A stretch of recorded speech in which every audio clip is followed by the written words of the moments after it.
Hi, viewers. It's a pleasure coming your way this wonderful evening. My name is Apostle Heliru Dokenu, coming on the waves of Majesty TV. And we are going to have an interesting topic with you today. It is on sleep disorders and healthy lifestyle. Now, permit me to give you a dictionary meaning of sleep.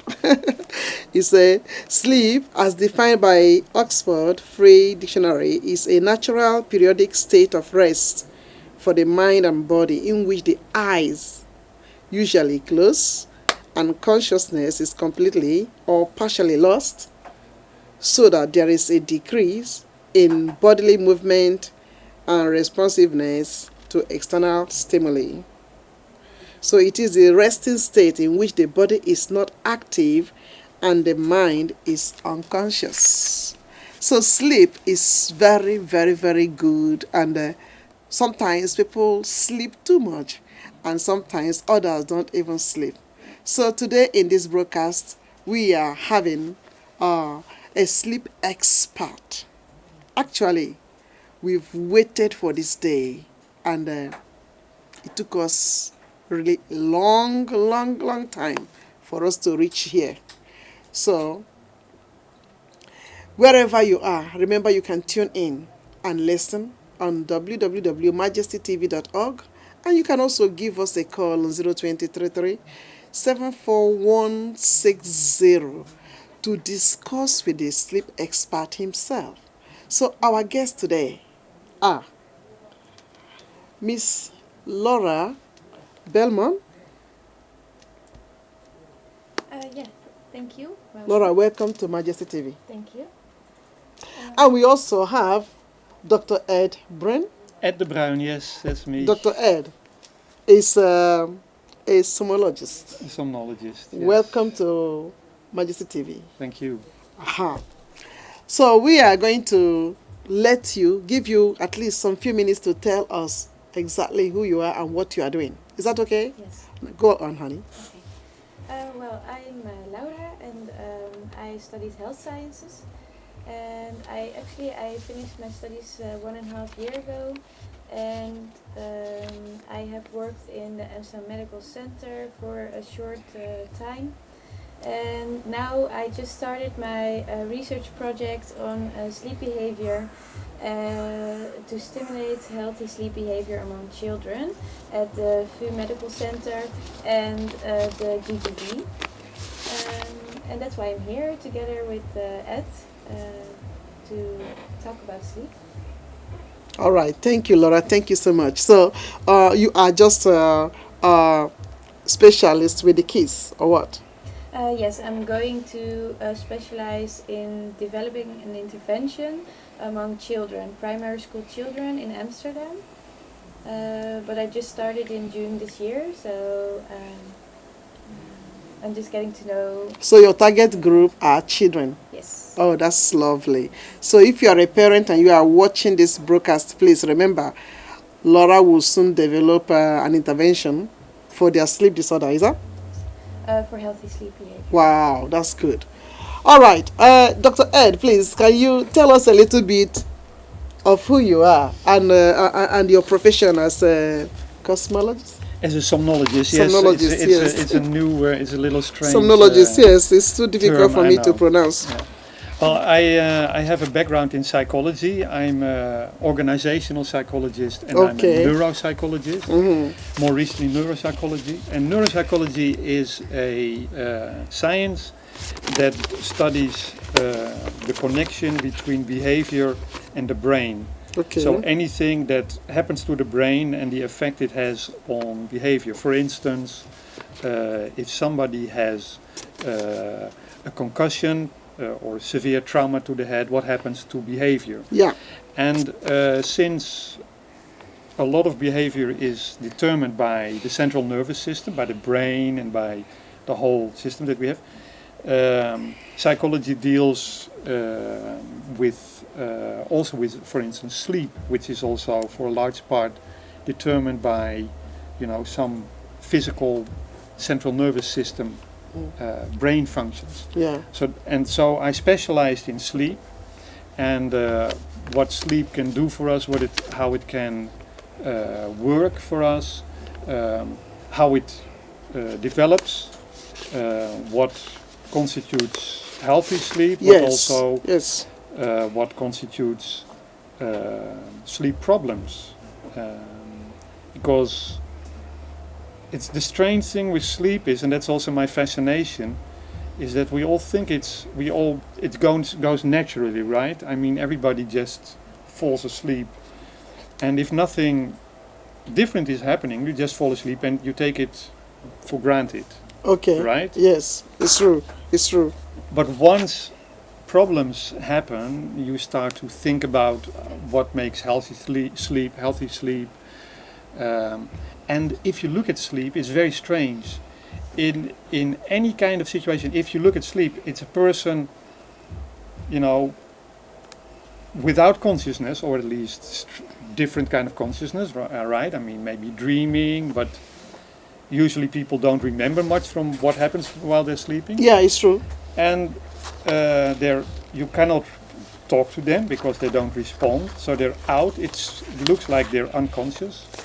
And in any other situation, apart from sleep, if that would happen to a person, you would think there was something wrong with him or with her, right? I mean, if somebody's sleeping, it's natural, but if it would happen in any other circumstance. So my point is that sleep is very mysterious. Yeah, it is. It is. And I think that people have to value sleep. Yeah, it's very important as yes, well. Because we get it naturally. It's a gift from God, and then we get it naturally. So people don't value it until they lose it. Yeah, you see. Absolutely. So this broadcast, I think, is going to help so many people who are out there who may be wondering why they have lost sleep. Why are they having problem in sleeping, and they are beginning to realize the importance of sleep to a healthy lifestyle. So our first question now will be, what do you think is a good sleep? And I would recommend that you speak to us in a very simple and direct English so that the grassroots can understand. Okay? Yeah. So talk to us like people who are just novice and we wanna know. Well, if I say if I use a term that you would, because I work and sleep all the time like a scientist, so sometimes I fall back in this terminology. Yeah. But okay, good sleep. So what constitutes good sleep? What is good sleep? Tell us. Good sleep is if you go to bed in the evening, you fall asleep in not too long period of time, maybe in 10 or 15 minutes at most. You sleep through the night, maybe you wake up once or twice, but you fall asleep straight away again. And in the morning, you wake up naturally and you feel rested. That is good sleep. Really? So, but it is a subjective thing, right? I mean, maybe you have another idea, and Laura maybe also has another idea about good sleep, right? I mean, maybe you feel, some people think they say, I need 9 hours of sleep. Yes. And then they sleep maybe 8 hours, and then they think they didn't get good sleep. Yeah, right? Yeah. So it can be subjective, your idea about sleep, but the best thing to find out about your own sleep is to look at how you would sleep naturally, like in the holidays, if you have a longer period of time. Most people, they have to wake up because of an alarm clock. They have to go to work, or they have to get their children to school, or whatever.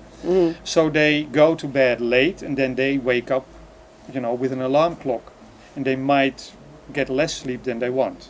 Okay. Right? So from what you've just described, do you mean that when people go to sleep, when people go to bed and they do not sleep immediately, and maybe they wake up at intervals, they are not having good sleep?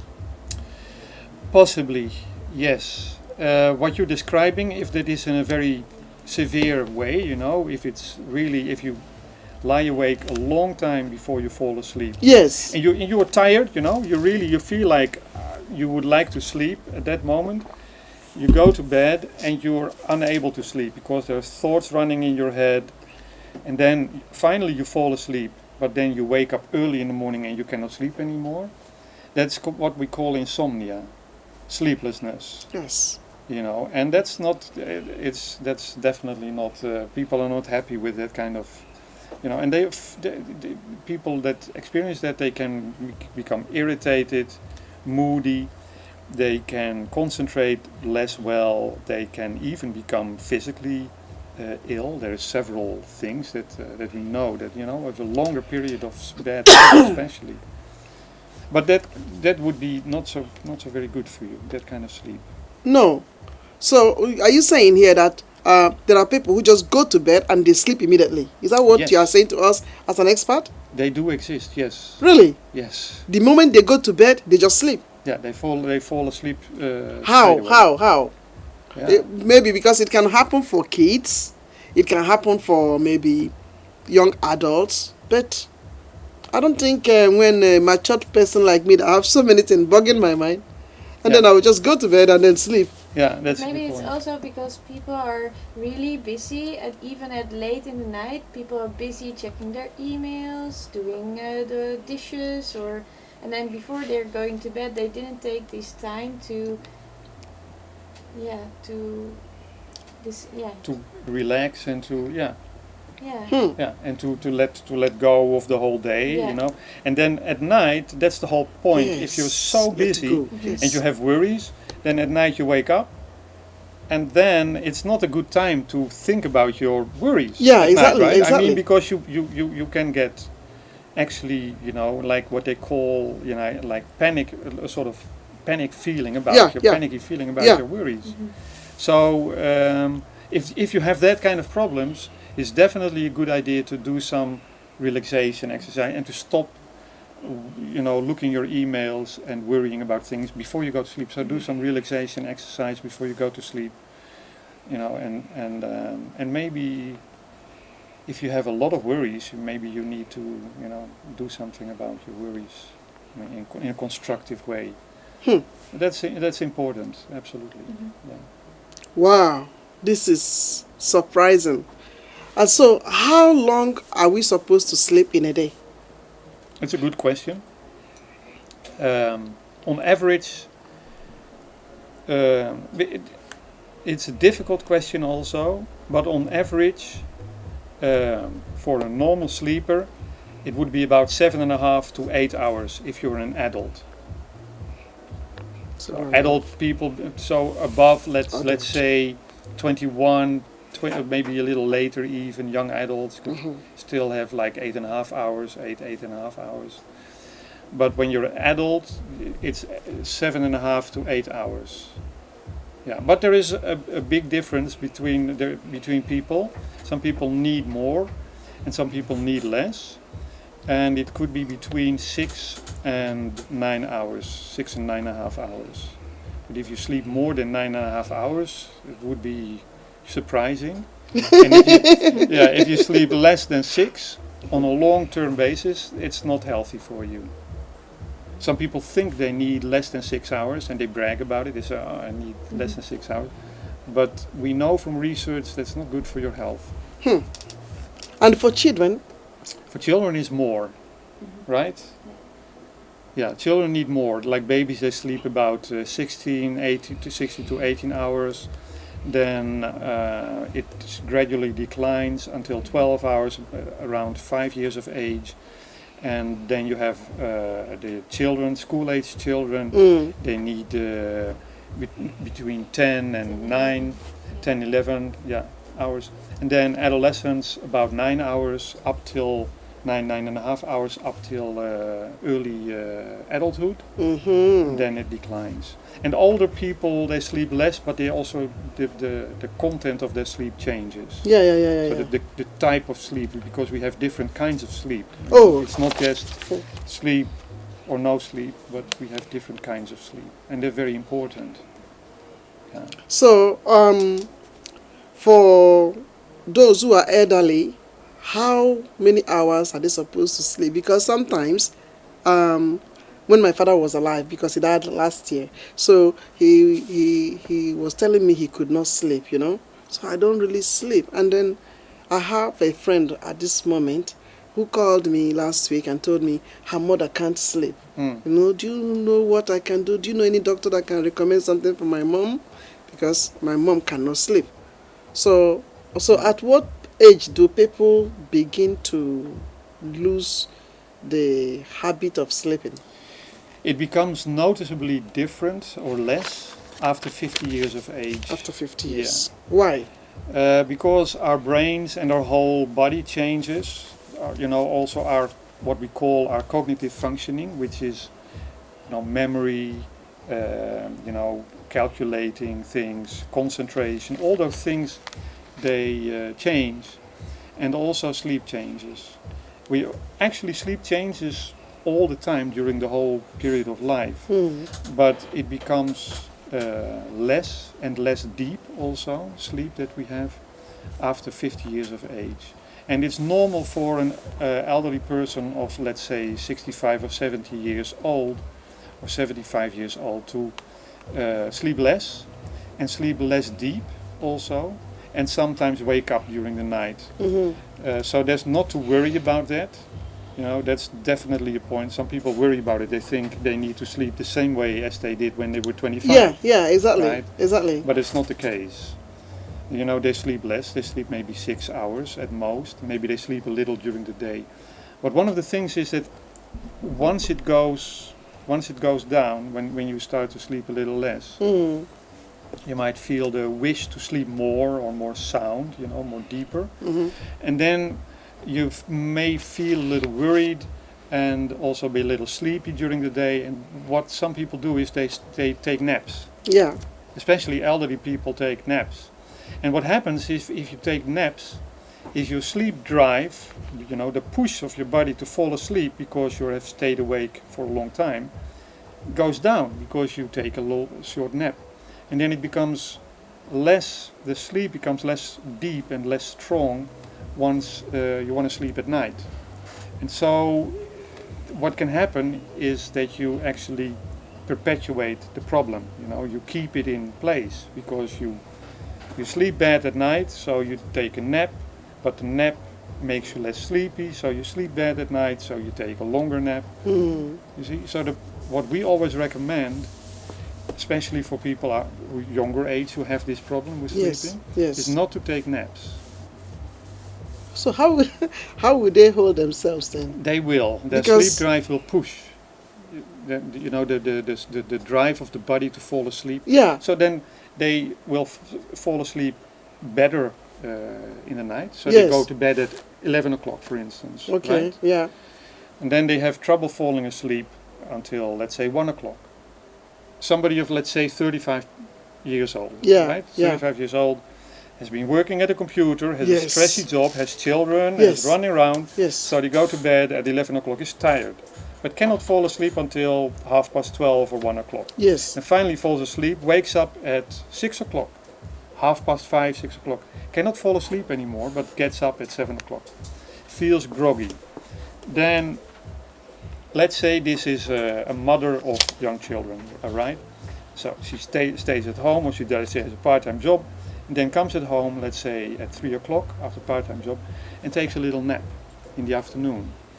And then what happens is this nap, you have this sleep drive, the body is awake, and it builds up a sleep drive. The longer it's awake, the sleep drive goes up. And if you take a nap, the sleep drive goes down. You may feel, depending on how long you sleep during this nap, you may feel a little groggy, or you may feel a little, well rested. But your sleep drive goes down. So when it is 11 o'clock at night, that you need to fall asleep again, you cannot sleep because your sleep drive is too low. Okay. You see, and then you have trouble again, and so you continue the problem. Wow. And so that's why we recommend not to do that, and because you will feel a little sleepy. It will be difficult. You do it 2 or 3 days, but then the third day at 11 o'clock you will fall asleep straight away, and you will sleep better during the night. Yeah. So your recommendation is that they have to hold back? Yes. If you want to have a good sleep at night, you don't take a nap. have to be careful with. Or in severe cases, take a nap, but not longer than 20 minutes. Mm-hmm. Awesome. No longer than 20 minutes. Wow. That would be. Well, if you are just listening or you are tuning in to this broadcast, we are discussing sleep disorders and healthy lifestyle. So the expert is here in the studio, Dr. Ed Bryan. So he's as well together with Miss Laura Belmont, who is going to talk a bit about the interventions and give us other tips as to how to help children have good sleep. Is that okay? So, but we are still not finished with the expert himself. Would you please tell us a little bit on the kinds of sleep, because you made mention of kinds of sleep. So I was just wondering. So sleep have kinds. Really? Different sorts of sleep. Different types of sleep. So can you just look into the camera and tell us what you mean? Just any of them. Okay. Just look up. Well, I will look in the camera every now and again, and that's something because I need to gather my thoughts. But the main thing is we have two types of sleep. Two main types of sleep. The one is the deep sleep, and the other is what we call the REM sleep. And the REM sleep, some people may have heard of it, it's called rapid eye movement sleep. And that is a kind of, it actually what happens, but I'm going to explain. So if you fall asleep, so you go into the first stage of sleep. Then you go into the second stage of sleep, and you can all measure this with the brain activity, right? So your brain activity changes. And then you go into what we call the deep sleep. And the deep sleep is very important because it is conducive to growth hormone, which is very important for recovery. Yeah, okay. You know, bodily recovery, like cells that renew itself, so growth it's important for memory, and it's important for many bodily functions. So deep sleep is very important. And that's the first sleep that we get especially in the night, the most of the deep sleep. And then when we come out of the deep sleep, and this is one cycle as we call it, we go to what we call REM sleep, and the rapid eye movement sleep. And this is a sleep that looks very much, if you look at the brain, it looks very much like being awake. Yeah. You see all kinds of activities. Oh, yes. And this is the period of time that we remember the most dreams from. Oh. It's very close to waking, so you easily wake up from REM sleep. Deep sleep, if you have a child in deep sleep, you can walk around with a child, they will not wake up. Okay. And also adult people in deep sleep, they don't wake up very easily. But REM sleep, once you're in the dream kind of sleep, you wake up easier, and you might even wake up naturally. And if you wake up from REM sleep, you remember a dream. Usually. Oh, okay. So you are saying, sorry, please. So you are saying that those who don't remember their dreams, they have gone to the deep sleep. Because I've known some people who really sleep very, very deep, and yet they wake up and tell you they had some dreams. Yes. No, it's not. Well, it's not that. It's probably they mean that they sleep very well, but they also had deep sleep and they had REM sleep. We also dream in deep sleep, but it's different kinds of dreams. So do we all sleep deep every day? Yes. Everybody sleeps, has deep sleep, and everybody has REM sleep. And so what happens is what I was telling, just to finish this, the explanation, is we have a cycle. So we go to bed at 11 o'clock, we have a cycle, we go through deep sleep, and we go to REM sleep. And then we go to deep sleep again, and we go to REM sleep again. And we do that about 5 or 6 times in a night. Okay. 1.5 hours, more or less, one of those cycles. Yeah. So when you are in the REM sleep, maybe that's the time you want to use the whiskey, or maybe you wake up to wake up. Do something. But remembering your dreams, it's not everybody remembers the dream. But if you wake somebody up from the REM sleep, and you ask, what are you experiencing now? Most of the times, like I think about 70% of the time, people remember a dream. Yeah. Yeah. So, yes, go ahead. Yes. Yeah, I have a question. My question is there like a fixed interval from one phase of the sleep to another? Like, is it the same with everybody, or it varies? The time interval varies with everybody. Yeah, no, it varies with everybody, and it's a good question.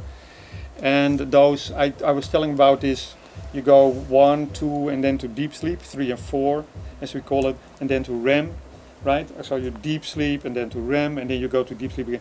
That's ideal. That's an ideal sleep. It's more, and it's more or less what we think. Okay, this is more or less how it goes. But in real life, most people, they go to maybe 1, 2, and then they go to deep. They have some deep sleep. They go to 2 again, maybe they go to deep sleep again, and then they go to REM sleep. So it's a little bit different, but on average, you have a cycle of about 90 minutes. And in the cycles that you have of 90 minutes, that you have deep sleep and a little bit of REM sleep, in the beginning of the night, the first cycles, you have most of the deep sleep. And at the end of the night, you have less of the deep sleep and more of the REM sleep. And that's why in the morning, when people wake up, they dream a little bit, and then they wake up and they remember some dream, and then they fall back, if on a Saturday. They're free. It's true. It's true. And they remember their dreams again. So So it's different, and it's different for every night for every person, but it's also different between people. And this cycle also changes with age. So it's. So with age, then do people? I mean, does it shorten the interval between those phases for people who are older? Or, because from what you're saying, children tend to sleep longer than adults. Yeah. So I can explain the intervals. Yes. For those phases, for adults and for children. Yeah, it's very interesting. Also, a good question. Older people, what I was saying just about after 50, but 50 is an average. It could also be for some people like 55 or 60. But that their sleep changes. They notice it because it's changing your whole life. But you have less deep sleep. Oh. So the deep sleep, which is very important for us to be healthy and to be physically fit, and to have good memory, good concentration, good physical makeup of the body. Deep sleep is very important, and but this declines when you get older. You get less deep sleep, and you get more of the in-between stages, the 1 and 2, stages 1 and 2. Children, however, when you are born, most babies they don't have these distinct kinds of sleep as I was explaining. It's a little bit different, but it develops quite fast until 5 years of age, and they need young children. They need a lot of deep sleep.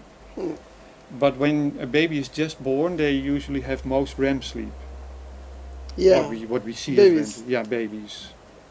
They have most of the REM Yeah, sleep, the dream kind of sleep. But it changes very quickly, and with 5 years of age, more or less, they have mostly deep sleep and a little bit of REM sleep. And when I'm saying mostly deep sleep, I think it's about when they are born, they have like 55% REM sleep, and this declines until 30 or 20%, and then we have like 25 to 30% of deep sleep. So that's very important, the deep sleep and the REM sleep. The REM sleep, yeah. Would you please tell us, I'm just curious, tell us what made you to go into this aspect of medicine? Is it that there's something you have noticed in the atmosphere or within the people? Yeah, I'm fascinated by this subject. I love it. I love because I'm interested in consciousness, awareness of people. Yeah. Because sometimes you're sitting in a chair and there's something boring going on, and you lose your Consciousness. attention. Okay. But maybe something else is happening. You're daydreaming and so on. And I'm interested in this process of, what is going on in a person, what makes a person aware, and what makes a person, and sleep tells us a lot about a person, about this aspect of a person, right? Because sleep, then there is no, or it seemingly there's no consciousness, or a different kind of consciousness, right? So it tells a lot about this aspect. And the other part, why I was fascinated by this, by sleep as a phenomenon, is because the Earth has about between 14 and 16 hours of daylight, depending on where you are on the earth, some places and on the seasons and so on. Mm-hmm. But on average, 8 hours dark, 16 hours light. Yeah. And on average, we are awake for 16 hours and we sleep for 8 hours. Mm-hmm. So yes, this consciousness, this awareness, this being awake or sleeping is very much connected to the earth. And I think I like that aspect. It's fascinating. It's fascinating. Yeah. So, at what point would you say somebody is having a sleep disorder? That's a good point. Probably a person who has a sleep disorder knows this. Because sleep is subjective on one part. First, let's do a step back. Okay. First, I have to say there's different kinds of sleep disorders. Oh, okay. For instance, there is a very rare kind of sleep disorder with children who have a light form of epilepsy. And they could have a seizure during their sleep. Oh. And it's very difficult to detect this, and these children don't get the amount and the type of sleep that they need. But it's very rare. And the children usually don't know that they have a disorder. Seizure, They just take things for granted. Wow. But the most common sleep disorder is insomnia. Insomnia. Yeah, and in young, like adolescents, in younger people, very common is also maybe even more common than insomnia is delayed sleep phase syndrome, as we call it. I will explain. Delayed sleep syndrome. Delayed sleep phase syndrome. And in those, you notice that you have a sleep problem because you have chronic. You have over a long period of time you don't get enough sleep. You feel sleepy during the day. Yeah. You feel sleepy at school. You feel sleepy during your work. Yeah. You feel groggy at the wheel, and so that's the most common sleep disorders you notice because you don't get enough sleep. So, but what's the cost of that then? A big cost, it's a big cost, big costs. What is that? The cost of that, right? Yeah, what is the... what is the damage it can do to you? Yeah, no, what is the cost? The health. No. The cause. The cause. Sorry, the cause. Yeah. That's a good point. Well, it causes different things. Laura may want to say also a little bit about this, but the main thing I will first, and then maybe you can come in with additional information. The cause is one part is behavior. How do you behave? For instance, what Laura was giving as an example was like a person late at night at the computer. So you get stress, but we also know by these days that the light from a computer screen is very bad for your sleep rhythm, for your what we call a circadian rhythm. It's a biological rhythm that makes you sleepy or awake, right? And this rhythm is biological. It's there is a hormone in the body that makes you sleepy at night and that makes you wake up in the morning again.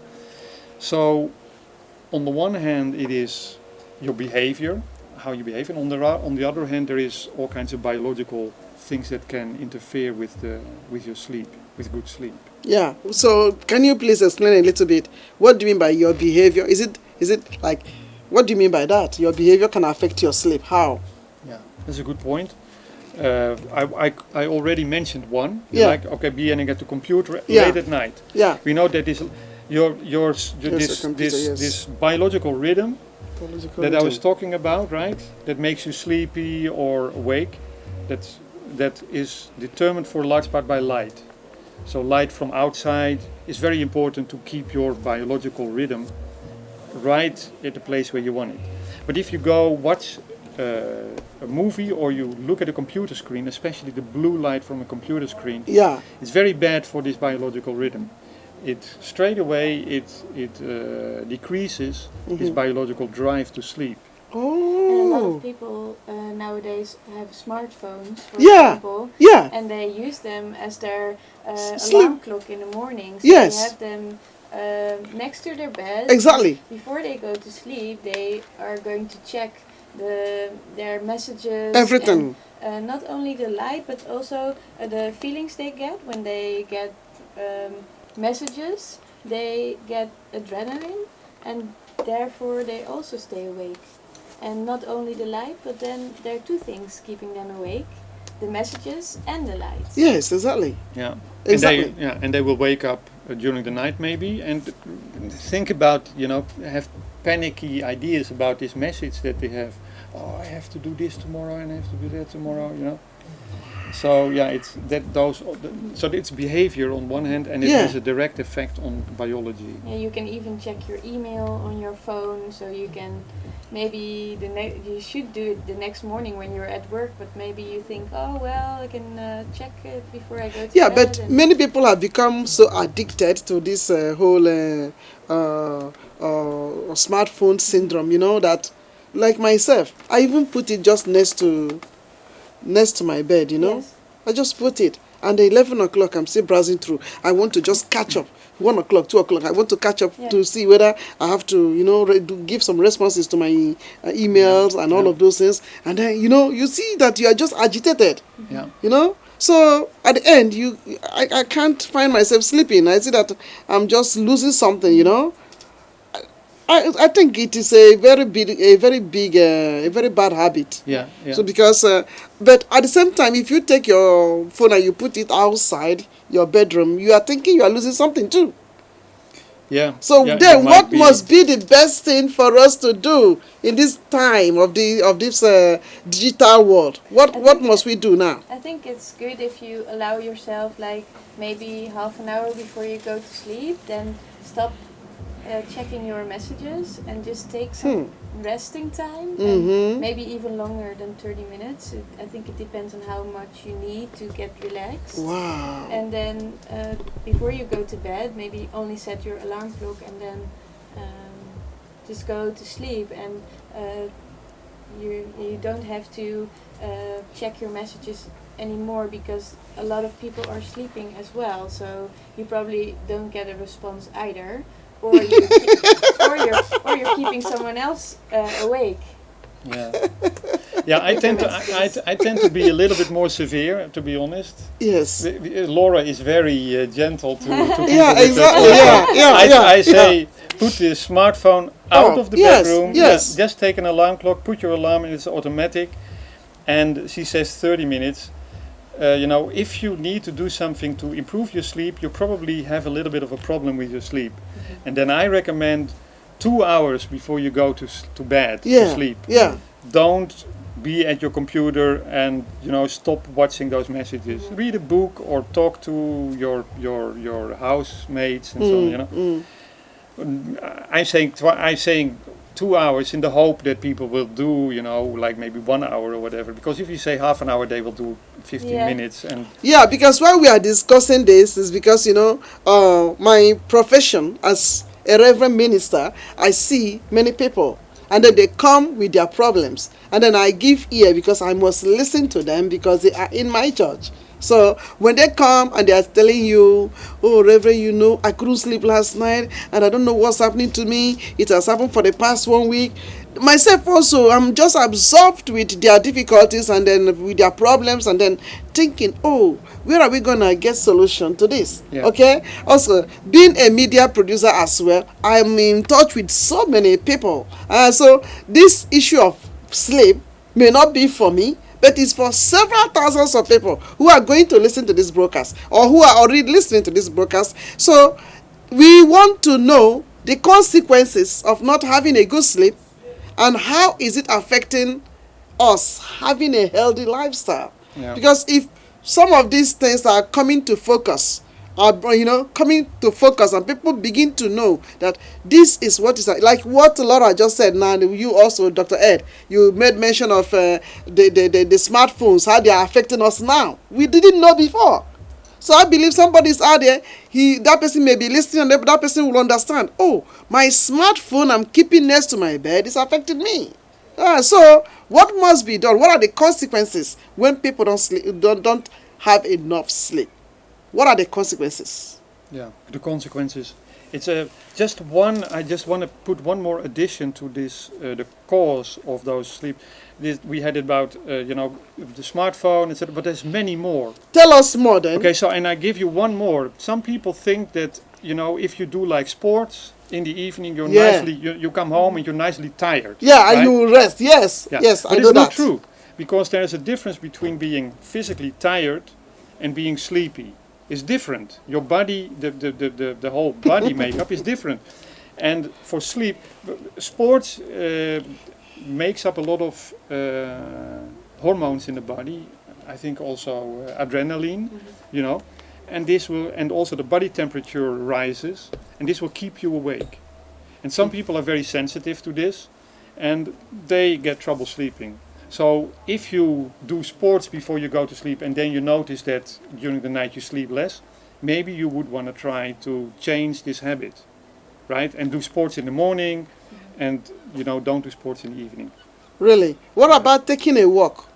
Taking a walk would be fine, just a normal walk, right? And I mean, no running. But. No, because I also read it in the internet. And people will say if you're having problems sleeping, just go and do something, do some sports, and then get your body wakened so that when you go to bed, you can sleep good. But now the expert, you are telling us that is not relevant. I'm not saying no sports. I'm saying more sports. More sports in the day. Do it. Yeah, do it. Check your timing. If you notice not just that before going to bed. Exactly. Yeah, exactly. Yeah. Some people may feel fine with it, but if you notice that after sports you don't sleep so well, change it. Change the habit, because it might be the adrenaline and the temperature of your body that keeps you awake. And it's very important. Okay. So one of the things that can make us not to have good sleep is the smartphone, being close to your bed. Then the second is doing sports when you're not supposed to do. Yeah. Because of adrenaline. Or adrenaline and body temperature. And then the third? Sorry, yeah. Don't forget the computer, right? Yeah, the computer. Yeah. Exactly. And maybe also some kinds of food. Absolutely. Some kind of food. With caffeine in it. Yeah. They're keeping you awake. So maybe some people, I think it depends if you're sensitive for that. But if you notice that you're sensitive to that, I should avoid it. Yeah. Absolutely. Already in the afternoon. Yes. Yeah. Don't drink any coffee after 2 o'clock in the afternoon. But also energy drinks. So people that go sport at 3 o'clock, they think, okay, I'm fine, I'm sporting not in the evening, but in 3 o'clock in the afternoon, and they take energy drink. But energy drinks, they consist of a lot of sugar and a lot of caffeine, more than a normal cup of coffee. Wow. So avoid energy drinks, tea, coffee, cola, iced tea, yes. In regular tea, there's also caffeine. Really? Yes. Yeah. But during winter, you feel very cold, so you will want to drink some tea. You can drink and also in the night, I like to drink tea. Yeah, you can drink a herbal tea. Herbal tea? Yes. Or decaffeinated tea. Decaffeinated tea. You have tea that is decaffeinated. Oh, really? Yeah. Wow. So at least we are learning something today.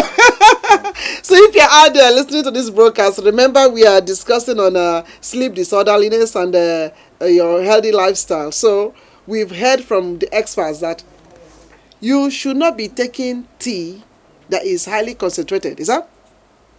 Yeah, tea, coffee, energy drinks, containing caffeine. Cola, anything containing any caffeine. tea that contains caffeine, anything that contains caffeine must not be taken in the night. And you don't also need to keep your laptop and your desktop, everything close to you. You just have to keep them out of your sleeping room and then relax your nerves. And then maybe for 1 hour or 30 minutes, then you can come into the bedroom. That's it. And then you can sleep well. Then you sleep better, yes. Hopefully. I hope so, yes. Really? Yes. Mm-hmm. So you made mention of those who are having sleep disorderness, if they do not have about 6 hours sleep. No. You said some people are bragging, yes, that they only take 6 hours. Yeah. But the consequences are much. That's what you said. Less than 6. We know from research that if you sleep for a longer period of time, I mean not just one night or even 3 nights in a row, less than 6 hours, but I mean if you have a working day, very long working day, and you sleep less than 6 hours, we know from research that it is damaging to your body and to your mind, to your cognitive, capabilities like concentration, memory, ability to reason, your language, all those things, they decline. Really? So the doctors, do they also know this? Yes, they do. Because most of the time, you call this doctor. I'm from a medical background, so I know many doctors who will say they are on call. They're on duty. So they are not taking enough sleep, and I know. That is true, and it's. I'm from a medical family. I have some doctors in my family, and I know very well that they are not sleeping fine. Yeah. So, do they know the consequence of what you are saying now? I hope it's true, and also in the medical profession, it is still not very well recognized. What sleep does. I want to talk about one other aspect. I need to say something about medication for sleep, right? Okay. But first is your question about, do they know it? Yeah, I would definitely want a doctor, when I have a physical problem that has slept enough. If I'm going to be operated, if I'm going to be operated, in the hospital, I don't want a doctor that has had 4 shifts in a row and sleeping maybe 4 hours in between. No, it's not a good thing. But how would you know? You will not know because they will just bring you to the operation room and then the doctor will begin to handle you. So you don't know. But sleep is important. Yes, and it is. They look at sleep with people who drive on the highway, truck drivers, with pilots in airplanes. They look at their sleep schedules, and they probably also have some regulations for the medical profession because they have big consequences. Yes. Yes. But there's one thing I wanted to, because you reminded me of something, that's medication. And some people think, okay, I have a sleep problem like insomnia and I take a pill. Yeah. And the thing with sleeping pills is they may help for a little bit, for a while, so you fall asleep easier. But they change the content of your sleep. They change what I was telling you about, the deep sleep and the REM sleep, right? Yes. They change it. So ultimately, in the long run, you want to not use medication. You see, you want to try and find a way to, dependent on if you have another kind of sleep problem, but because there's like I was telling you, there is epilepsy in childhood or narcolepsy or other kinds of sleep problems, you may need to go to the doctor. But if you have like insomnia or other things that have to do with your behavior, try to change it with your behavior because that has a long-term effect. In a year time you will still reap the benefits. You will still have better sleep. And if you take medication, you get dependent on the medication. Your sleep changes. You get used to the medication, and in the long run, it doesn't really help. So, those celebrities who are taking pills because they have to perform and they don't want to have sleep, so they are going to have some damaging effects one day. Yeah, I think some of those celebrities are also very depressed, right? Yes, they are. Yeah, and I wouldn't be surprised if that has to do with their sleep. Yeah. With their bad sleep. Yeah. Does that mean that when you use sleep medication now at this moment and you decide to stop, that it goes back to normal? That's a good one. Back to normal sleep. To normal cycles. Yeah, of deep REM yes, deep. It could, but it might take some time. And if you have been taking medication for a while, like more month, you might want to, do it step by step. I would not recommend stop straight away and and just you want to go to your doctor and say, okay, I want to stop this medication for my sleep. If you have insomnia and you get or you have depression and insomnia and you might want to look at this medication, and what are the signs for somebody to know that he or she is having insomnia? The signs are difficulty falling asleep. So if you're going to sleep in a normal period of time, in the evening, like about 11 o'clock, if you don't fall asleep until 12:30 or 1 o'clock, problems staying asleep. So you fall asleep straight away, but then you wake up at 4 o'clock and you cannot fall asleep anymore for a long time. And maybe you sleep just a little bit, or you don't sleep at all anymore. And if you have it for more days than more than three or more days per week, so 3 times or more per week, and you have that for more than 1 month, the criteria for the medical profession are 3 months, but if you have like 1 month, it's starting to become a problem. So a longer period of time, so more weeks, like 4, or in a medical case it will be 3 months. So more than that, then you have insomnia. Really? That's what we call insomnia. Okay. Would it be good that we take just some few minutes break and then we will come up to round up? Is that okay? Yes, absolutely. We take a little break.